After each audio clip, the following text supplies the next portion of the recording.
আসসালামু আলাইকুম। আসসালামু আলাইকুম। তো আজকে আমরা কেমিস্ট্রি 2nd পেপার আরকি, HSC chemistry 2nd paper 1st chapter যেটা পরিবেশ রসায়ন। তো এটা নিয়ে একটু একটা ক্লাস নেব, ছোট একটা ক্লাস। আজকের টপিকটা খুবই ছোট। প্রথম ২ টা টপিক, এই চ্যাপ্টারের শুরুর দিকের টপিক যেটা বায়ুমণ্ডলের গঠন। এখান থেকে শুধু অঞ্চলগুলোর নাম এবং কিছু গুরুত্বপূর্ণ তথ্যই জানতে হয় মোটামুটি। আর ঘূর্ণিঝড় একটু কম ইম্পোর্টেন্ট। তাই প্রথম ২ টা টপিক একটু কম ইম্পোর্টেন্ট। নেক্সট যে টপিক শুরু হবে গ্যাসের গতিতত্ত্ব। সেখান থেকে আসলে মূল পড়াশোনা এই চ্যাপ্টারের শুরু। কেমিস্ট্রি অ্যাডমিশন প্রিপারেশন যারা নিবে, মেডিকেল অ্যাডমিশন টেস্টের প্রিপারেশন যারা নিবে, তারা আসলে কিভাবে পড়াশোনা করবে তার একটা নমুনা আজকের এই ক্লাসে, আজকের এই টপিক, আজকের লেকচারে একটু দেখাবো। তো তোমাদের ক্লাস শুরু করার আগে একটু মনে রাখতে হবে যে তোমরা ক্লাস যেগুলো করবা, তোমরা বারবার প্রতিবার অ্যাডমিশন টেস্টে যারা মেডিকেল অ্যাডমিশন টেস্ট দিবে, তাদের অ্যাকচুয়ালি কোচিং এর ক্লাসের খুব একটা দরকার হয় না, একদম না হয় না বললেই চলে। তোমরা ২ বার ক্লাস করবা, ঠিক আছে? তো একবার ক্লাস করবা কখন?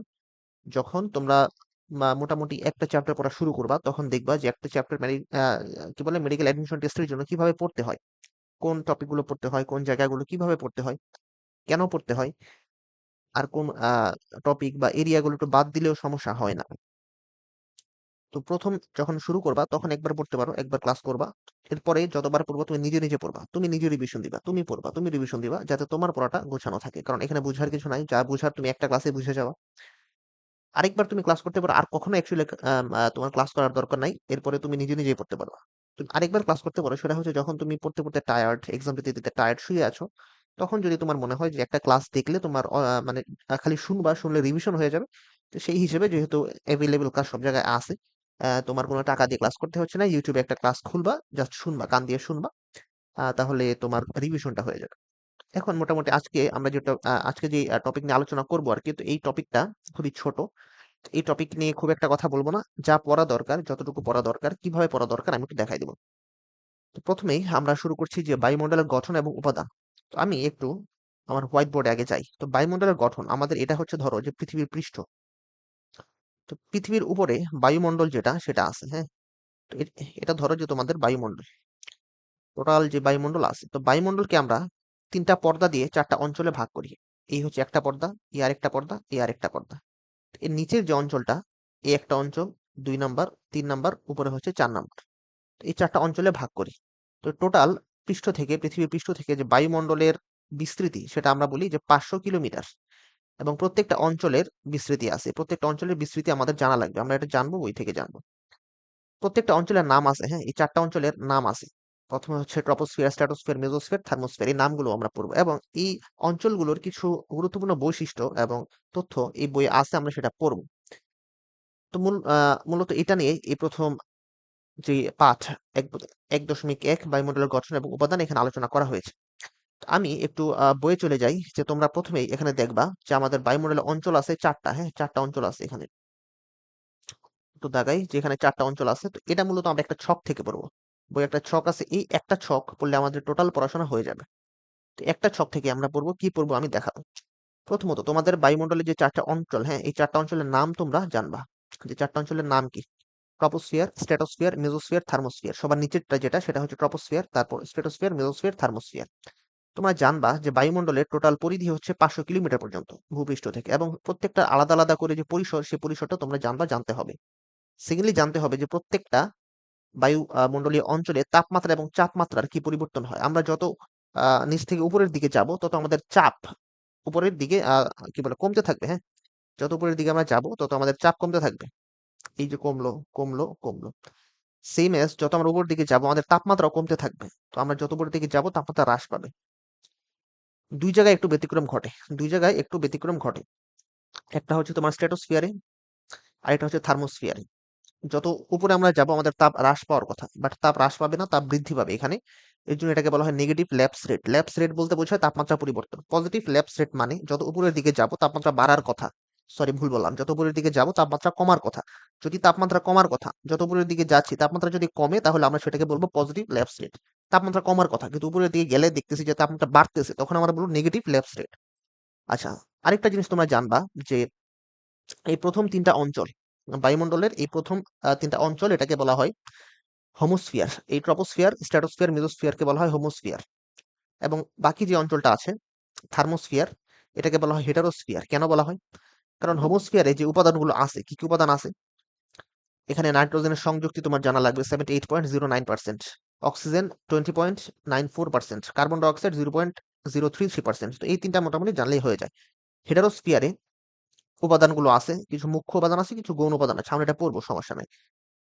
এই হোমোস্ফিয়ার বলা হয় এর জন্য এই প্রথম তিনটা অঞ্চল, এই 1 নাম্বার, 2 নাম্বার, এই 3 নাম্বার, এই তিনটা অঞ্চলকে বলা হয় হোমোস্ফিয়ার। হোমোস্ফিয়ার বলা হয় এর জন্য যে উপাদানগুলো এখানে আছে, এই উপাদানগুলো তিনটা অঞ্চলেই মোটামুটি সমান ঘনত্বে আছে। তিনটা অঞ্চলেই, 1 নাম্বার অঞ্চলে যে ঘনত্বে আছে, 2 নাম্বার অঞ্চলে সেই উপাদানগুলোর ঘনত্ব প্রায় সেম, 3 নাম্বার অঞ্চলে প্রায় সেম। এর জন্য বলা হয় হোমো, মানে সেম, হোমো।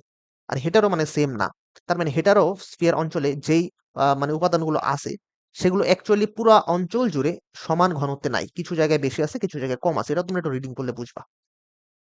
এখানে মোটামুটি এই একটা চার্ট পড়লেই মোটামুটি তোমার ম্যাক্সিমাম 95% পড়াশোনা হয়ে যায়। বাকি 5% পড়াশোনা তোমার এই চার্ট পড়লে হবে না। কি হবে না সেটা একটু তোমাদের ভিতর থেকে আমি দাগাই দেবো এখন।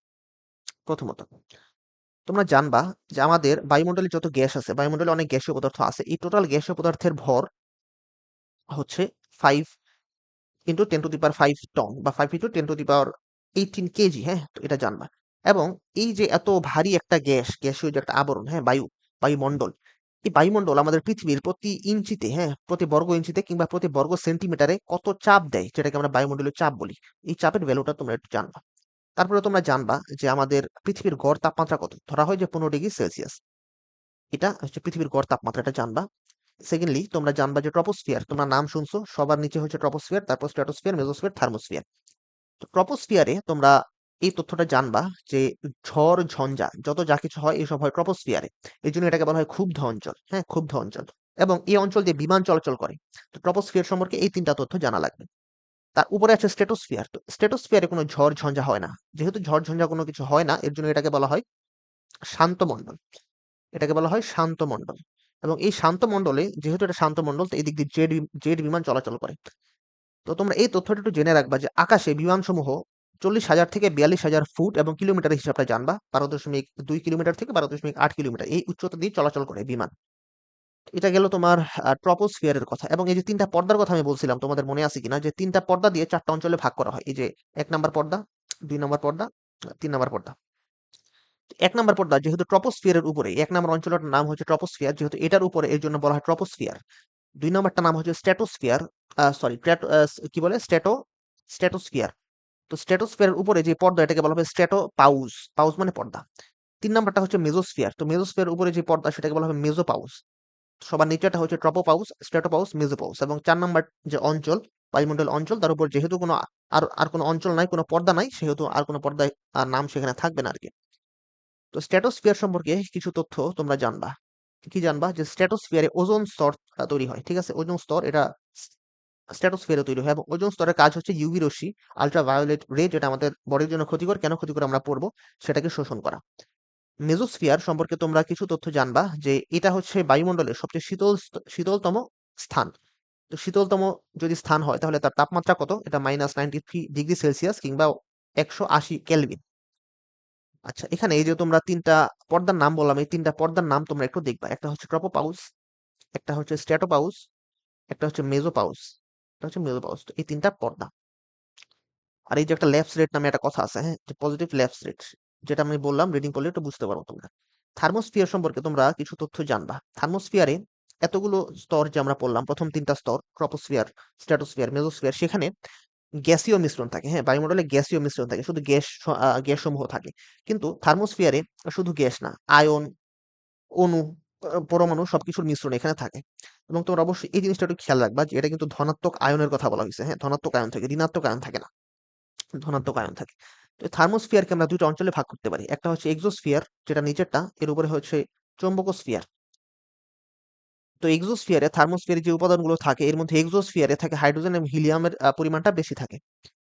এই জিনিসটা নিয়ে আমি একটু পরে পড়বো।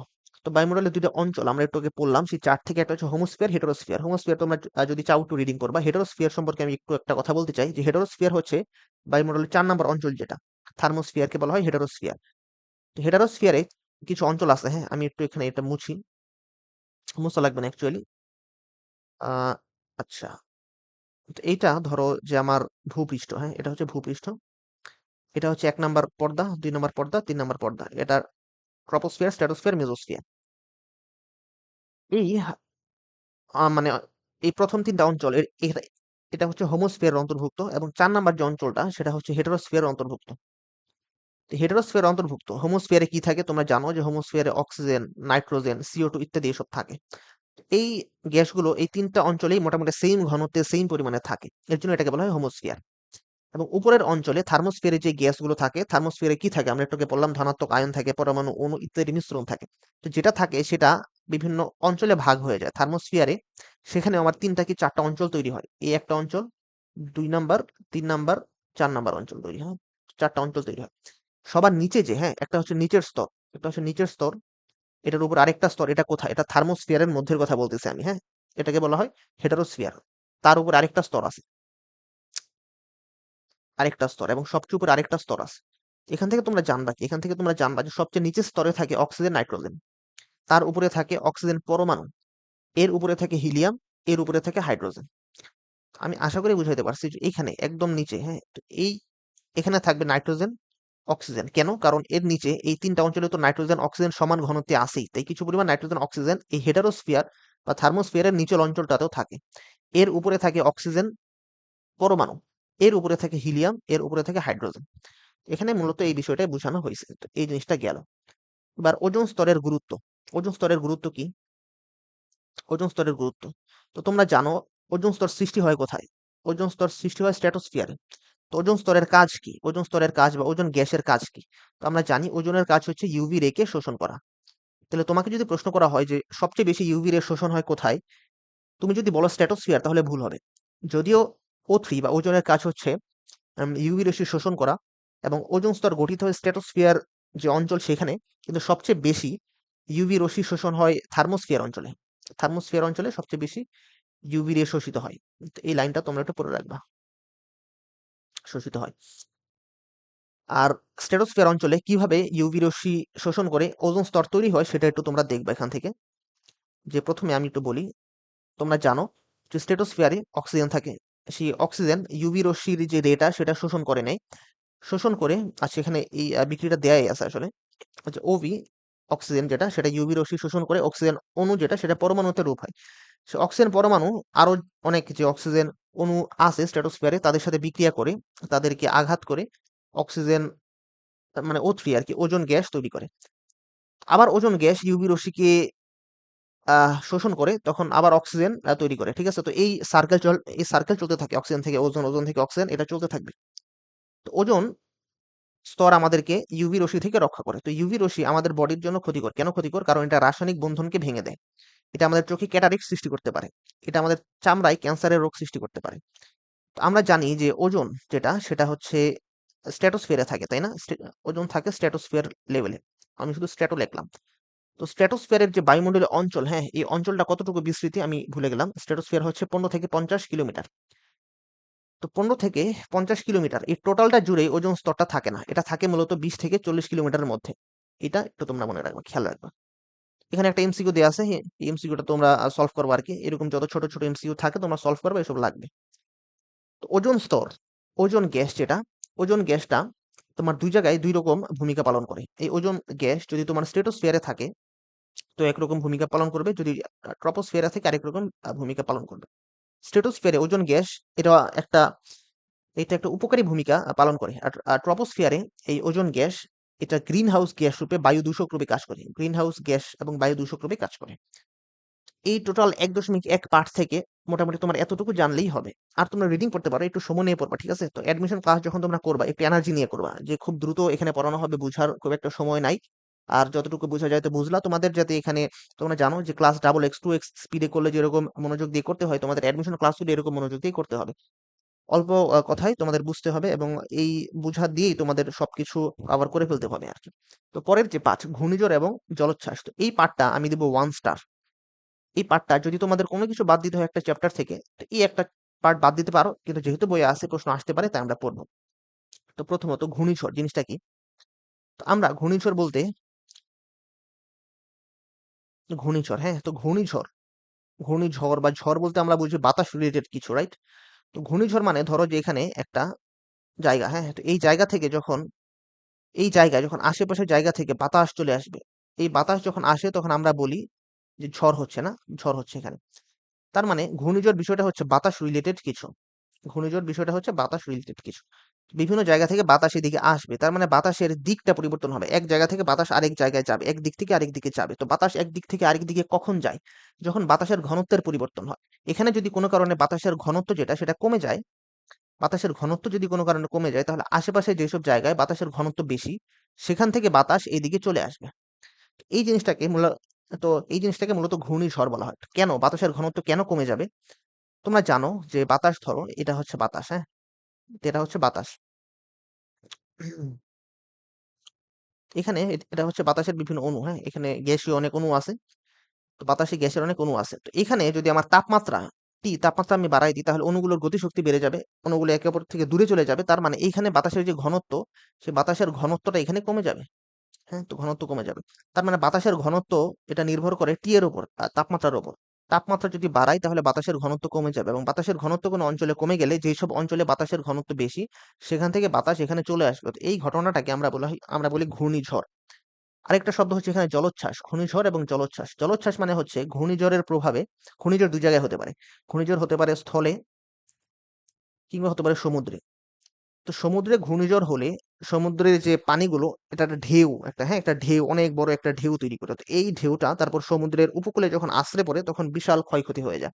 এই যে একটা মানে সমুদ্রের ঝড়ের জন্য সমুদ্রে যে একটা বিশাল ঢেউ তৈরি হয়, এই জিনিসটাকে বলা হয় জলোচ্ছ্বাস। জলোচ্ছ্বাস মানে জলের উচ্ছ্বাসে যে জিনিসটা তৈরি হয়।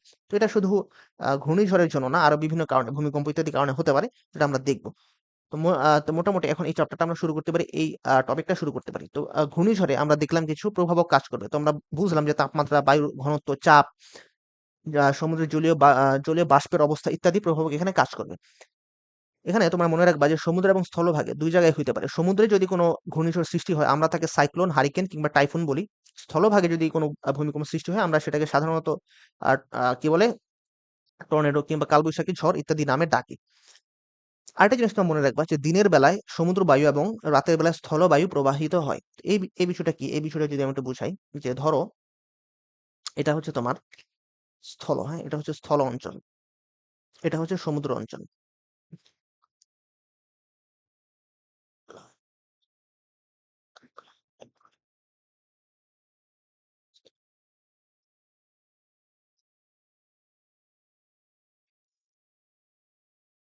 ভূমিকম্প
আহ, তো এখন ভূমিকম্প হইলো আর কি, খুবই জোরে সোরে ভূমিকম্প হয়েছে।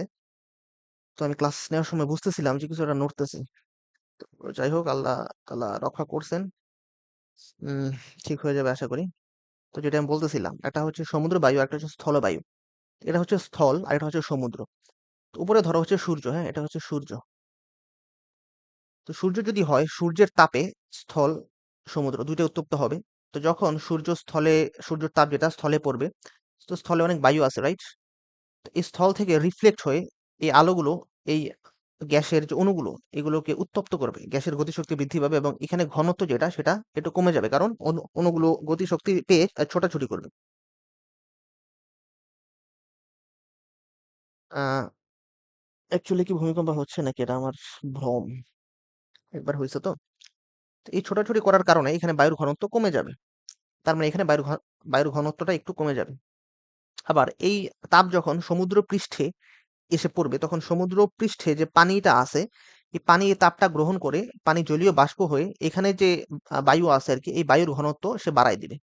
কারণ জলীয় বাষ্প হয়ে গেছে পানি, তার মানে সমুদ্রে যে ঘনত্ব সেটা বেড়ে যাবে। যখন সমুদ্রের ঘনত্ব বেড়ে গেছে, তখন উচ্চ ঘনত্বের স্থান থেকে যে সমুদ্র বায়ুটা আছে, সমুদ্র বায়ু সেটা নিম্ন ঘনত্ব মানে স্থলে চলে আসবে। এর জন্য বলা হয় যে সমুদ্র বায়ু প্রবাহ। কারণ সমুদ্রের বায়ুটা এখানে আসছে। সমুদ্রের বায়ু প্রবাহ এটা হচ্ছে দিনের বেলা, কারণ দিনের বেলা সূর্য থাকে। তো সূর্য থাকলে এই ঘটনাটা ঘটবে, এটা হচ্ছে দিনের বেলা। তো রাতের বেলা যেটা স্থলবায়ু প্রবাহ, এটা হচ্ছে জাস্ট এটার উল্টা, তোমরা একবার দেখলেই বুঝবা। এইবার সাধারণত এখন ঘূর্ণিঝড় যেটা গভীর সমুদ্রে যে ঘূর্ণিঝড় হয় আমরা তাকে সাইক্লোন বলি। তো সাইক্লোন মূলত দুইটা কারণে হয়। এক নাম্বার হচ্ছে পানির উচ্চ তাপমাত্রা, আর এটা হচ্ছে বায়ুমণ্ডলের নিম্নচাপ। তোমরা জানো যে কি বলে ঘূর্ণিঝড় এই দুইটা কারণেই হয়ে থাকে। তো ঘূর্ণিঝড় হওয়ার জন্য সাধারণত এই তাপমাত্রাটা সমুদ্রের বা সাগরের পানির তাপমাত্রা 27 ডিগ্রি সেলসিয়াস থেকে বেশি হতে হবে। এই জিনিসটা তোমরা একটু জেনে রাখবা। আরেকটা তথ্য তোমরা জানবা যে ঘূর্ণিঝড় শব্দটা বা সাইক্লোন যে শব্দটা, এই শব্দটা আসছে কাইলোস থেকে। কাইক্লোস, ঠিক আছে? তো এটার ইংলিশটা হচ্ছে কয়েল অফ স্নেকস বা সাপের কুণ্ডলী। এখান থেকে শব্দটা আসছে। তো সাইক্লোন হইতে হইলে সেটার গতিবেগ কমপক্ষে প্রতি ঘন্টায় 63 কিলোমিটার হতে হয় কিংবা 40 মাইল হইতে হয়। এটা হচ্ছে সাইক্লোনের সর্বনিম্ন গতিবেগ। এত যদি হয়, এর চেয়ে কম হলে সাইক্লোন বলবো না। এর থেকে বেশি হলে আমরা সাইক্লোন বলতে পারি। এই সাইক্লোনটাকে বিভিন্ন অঞ্চলে গ্রীষ্মমণ্ডলীয় যে ঘূর্ণিঝড় ট্রপিক্যাল সাইক্লোন, তো এইটাকে বিভিন্ন অঞ্চলে বিভিন্ন নামে ডাকা হয়। যেমন ভারতে একটা নামে ডাকা হয়, জাপানে একটা নামে ডাকা হয়, ফিলিপাইনে একটা নামে ডাকা হয়, মেক্সিকোতে একটা নামে ডাকা হয়, অস্ট্রেলিয়া একটা নামে ডাকা হয়। তো কোথায় কি নামে ডাকা হয় তোমরা একটু এটা পড়বা। ভারতে সাইক্লোন নামে ডাকা হয়, জাপানে টাইফুন, ফিলিপাইনে টাইফুন বা বাগিও, মেক্সিকোতে হ্যারিকেন, অস্ট্রেলিয়ায় সাইক্লোন নামে ডাকা হয়। এই জলোচ্ছ্বাস যে জিনিসটা সামুদ্রিক যেই ঘূর্ণিঝড়, ঘূর্ণিঝড় সামুদ্রিক ঘূর্ণিঝড়ের ফলে যে একটা বিশাল ঢেউ তৈরি হয়, সেটা হচ্ছে জলোচ্ছ্বাস আর কি। তো জলোচ্ছ্বাস এটার গতিবেগ হইতে পারে 100 ফুট পর্যন্ত উঁচু, এই ঢেউয়ের উচ্চতা হইতে পারে এবং গতিবেগ হইতে পারে প্রায় 500 মাইলেরও বেশি। এটা কিন্তু বিশাল বেগ, হ্যাঁ, বিশাল বেগ। তো এই জলোচ্ছ্বাসটা ঘূর্ণিঝড়ের জন্য হতে পারে। এছাড়াও ভূমিকম্প, ভূমিধস কিংবা আগ্নেয়গিরির অগ্নুৎপাতের ফলেও সমুদ্রের নিচে এসবের কারণে এই জলোচ্ছ্বাসের সৃষ্টি হতে পারে। তো এটাকে বলা হয় সুনামি আরকি। এটাকে বলা হয় সুনামি। তো তোমরা একটু জানবা যে আমাদের বাংলাদেশে চৈত্র বৈশাখ মাসের দিকে টর্নেডো বা কালবৈশাখী ঝড় যেটা সেটা স্থলভাগে হয়ে থাকে। এবং আমাদের দেশে একটা ইতিহাস আছে, 1970 সালে এরকম জলোচ্ছ্বাসের জন্য বঙ্গোপসাগরীয় উপকূল অঞ্চলে 20 থেকে 25 ফুট একটা লম্বা বা দীর্ঘ জলোচ্ছ্বাস সৃষ্টি হয়, যার কারণে লক্ষ মানুষের মৃত্যু ঘটছে এখানে। এটা খুবই দুঃখজনক একটা ঘটনা। তো মোটামুটি এগুলাই ঘূর্ণিঝড় থেকে এই জিনিসটাই জানতে হবে। তো এই লাস্টে আহ এইখানে একটা সামারি করে দিয়ে আছে, হ্যাঁ। তো এই সামারিটা তোমরা একটু পড়বা, তাহলে সামারিটা তোমাদের মনে থাকবে যে প্রথমে সূর্যের তাপমাত্রা, অত্যধিক তাপমাত্রায় মিশ্রণটা উত্তপ্ত হয়, যে গ্যাসীয় মিশ্রণ উত্তপ্ত হয়, বায়ুমণ্ডল উত্তপ্ত হয়। উত্তপ্ত হইলে এখানে ঘনত্ব হ্রাস পায়, হ্যাঁ, বায়ুর ঘনত্ব হ্রাস পায়, কারণ সেই বায়ু অণুগুলো, গ্যাসীয় অণুগুলো গতিশক্তি পায় দূরে চলে যায়। তো সেখানে বায়ুর নিম্নচাপ সৃষ্টি হয়, বায়ুমণ্ডলে নিম্নচাপ সৃষ্টি হয়, যেহেতু ঘনত্ব হ্রাস পেয়েছে মানে নিম্নচাপ সৃষ্টি হয়েছে। তো এখানে সাইক্লোন বা জলোচ্ছ্বাস তৈরি হবে তখন। বায়ুমণ্ডলে যেই উপাদানগুলো আছে, আমি যে বলতেছি বায়ুর ঘনত্ব হ্রাস পাচ্ছে, তার মানে বায়ুর যে গ্যাসীয় উপাদান তার ঘনত্বটা হ্রাস পাচ্ছে। সেই গ্যাসীয় উপাদানে কারা আছে, যেহেতু ঘূর্ণিঝড়টা হয় মূলত স্ট্র্যাটোস্ফিয়ারে না, সরি ভুল বললাম, ট্রপোস্ফিয়ারে যেহেতু হয়, মানে হোমোস্ফিয়ার অঞ্চলে হয়তো হোমোস্ফিয়ার অঞ্চলে নাইট্রোজেন, অক্সিজেন, কার্বন ডাইঅক্সাইড, পানি বাষ্প এগুলোই থাকে। তো মোটামুটি এটাই ঘূর্ণিঝড় থেকে, মোটামুটি এটাই। তো 1.2.1, তো এইখান থেকে মোটামুটি মূলত পড়া শুরু। এখান থেকে এটা হচ্ছে 3 স্টার, 4 স্টার, 5 স্টার, যত স্টার দিয়ে কম হবে। তো এখান থেকে নেক্সট ক্লাসে আমরা এখান থেকে পড়া শুরু করবো। তো ধন্যবাদ সকলকে আজকের ক্লাসের জন্য। তো নেক্সট ক্লাস দেখার আমন্ত্রণ জানিয়ে আজকের জন্য শেষ করলাম। আসসালামু আলাইকুম।